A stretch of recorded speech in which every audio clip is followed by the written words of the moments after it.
ये पैगाम है भारत के हर कंटेंट क्रिएटर के नाम। जय भीम बड़ा सीधा हंसी, जय Bhim. Jai Bhim app available on the Play Store and Apple App Store now.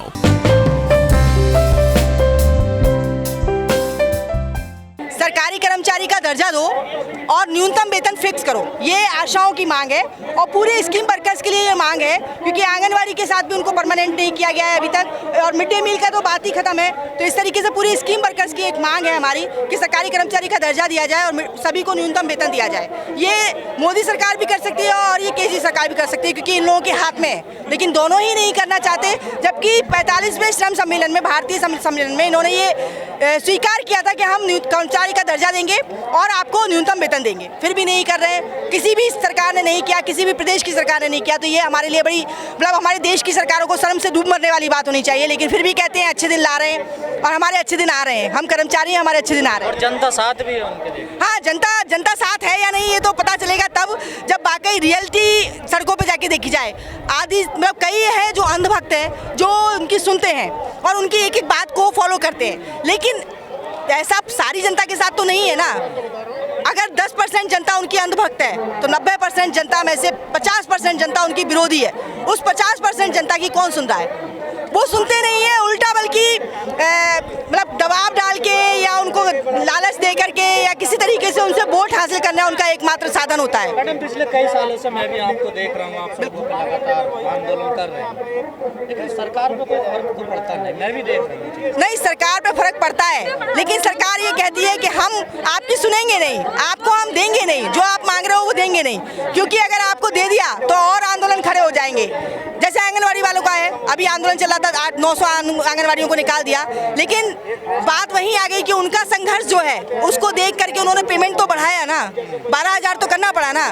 तो ये करते हैं, लेकिन दबाव डालने के बाद, आंदोलन सड़कों पे उतरने के बाद हम लोगों ने किया है। जब भी हमने दबाव डाला है तो हमें भी मिला है। तो ये पिछले कई सालों से मजदूर बहुत परेशान है। बिल्कुल है, बहुत परेशान, लेकिन वोट बड़ा मिल जाता है। हाँ, वोट मिल जाता है, उसका कारण है आप भी जानते हैं, सिस्टम ऐसा है। इस सिस्टम में लोग भ्रमित हो जाते हैं। सरकार चुनाव आते ही, चुनाव के पहले सरकार लालच देना शुरू कर देती है और अपनी छवि अच्छी बनाना शुरू कर देती है। उसके चलते होता है कि मतलब वोट मिल जाते हैं, और कई बारी वोट आप भी जानते हैं ईवीएम मशीन में खराबी होती है, कभी कुछ होता है, कभी कुछ होता है। तो ये ना बताने वाली बात नहीं है। ईवीएम में गड़बड़ है। बिल्कुल मैं मानती हूँ, कई जगह पर ऐसी स्थितियाँ हमने देखी हैं जहाँ पर कि इनके हक में वोट नहीं थे, पब्लिक बिल्कुल विरोधी थी, वहाँ भी जीते हैं ये। तो आपको नहीं लग रहा है ये जो आंदोलन हो रहे हैं और सरकार पे कोई फर्क नहीं पड़ रहा? विपक्ष कमजोर बचा ही नहीं है कुछ भी? विपक्ष पहले भी नहीं था सर। जब विपक्ष कुछ बोलता ही नहीं है, प्राइवेटाइजेशन की नीति आई, विपक्ष ने कब बोला? तब तो बीजेपी विपक्ष में थी। क्या बोला इन्होंने?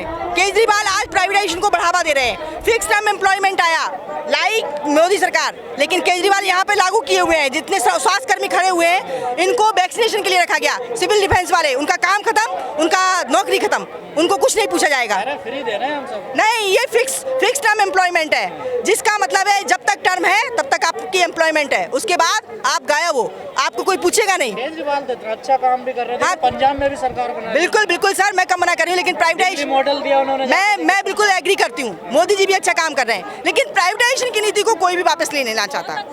प्राइवेट क्यों नहीं लेना चाहते? क्योंकि प्राइवेटाइजेशन देश के पूंजीपतियों के हित में है, और ये पूंजीपतियों से चंदा लेकर जब लड़ते हैं तो ये आपके और हमारे लिए काम करेंगे?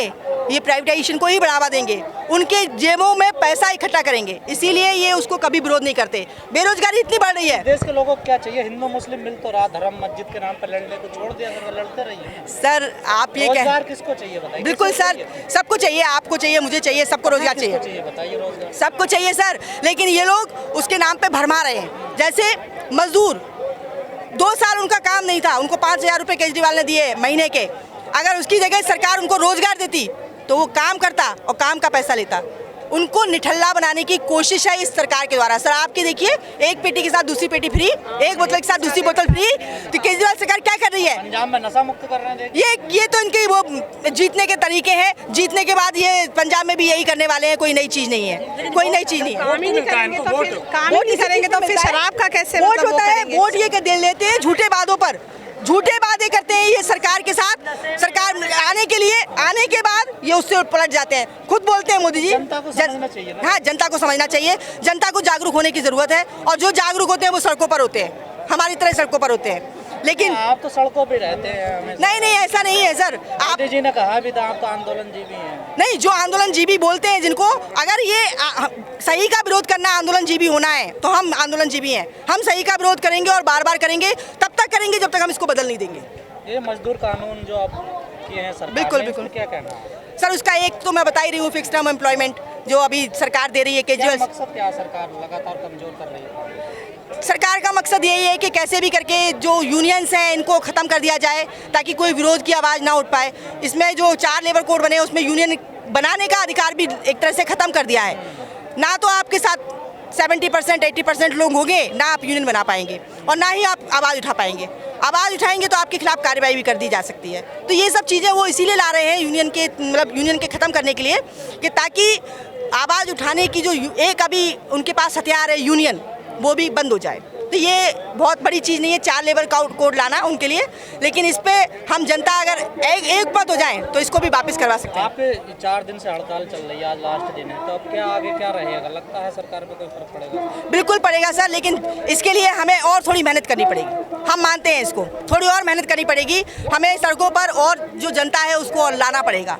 हमारी आशा वर्कर बहनें हैं, जब भी आंदोलन होता है 1000, 2000, 3000 आशाएं यहाँ पे मौजूद होती हैं। तो ये जो जज्बा है आशाओं के अंदर अपनी अधिकारों को हासिल करने का, ये सभी में चाहिए कि वो अपने अधिकारों को हासिल करें। ये जब तक उनकी जज्बा नहीं आएगा तब तक ये सरकारें कुछ नहीं करेंगी, तब तक ये कानों में वो लगा के रखेंगी, ठक बोलते हैं इसे, वो लगा के रखेंगी। जिस दिन जनता सड़कों पर उतर गई उस दिन इनकी हिम्मत नहीं होगी कि ये बदल दे कानून। मैडम 13 महीने किसान सड़कों पर पड़े रहे, कोई कुछ हुआ थोड़ा? बिल्कुल, ये बात आपकी सही है, इन्होंने कुछ किया नहीं, लेकिन उसका नतीजा पंजाब में देखने को मिल गया, मोदी सरकार चली गई। हाँ। आप तो केजरीवाल का भी विरोध कर रहे हैं, अब समर्थन में भी आगे बताइए। केजरीवाल के समर्थन में कौन है?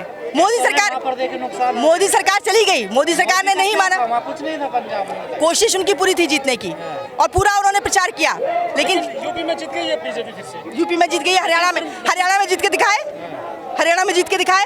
जहाँ का किसान वहाँ मौजूद था, जिसने लड़ाई लड़ी वो उनको जीतने नहीं देना चाहता। और ये जो चुनाव है, ये चुनाव कोई क्राइटेरिया नहीं है कि वो मोदी सरकार अच्छी है या केजरीवाल सरकार अच्छी है।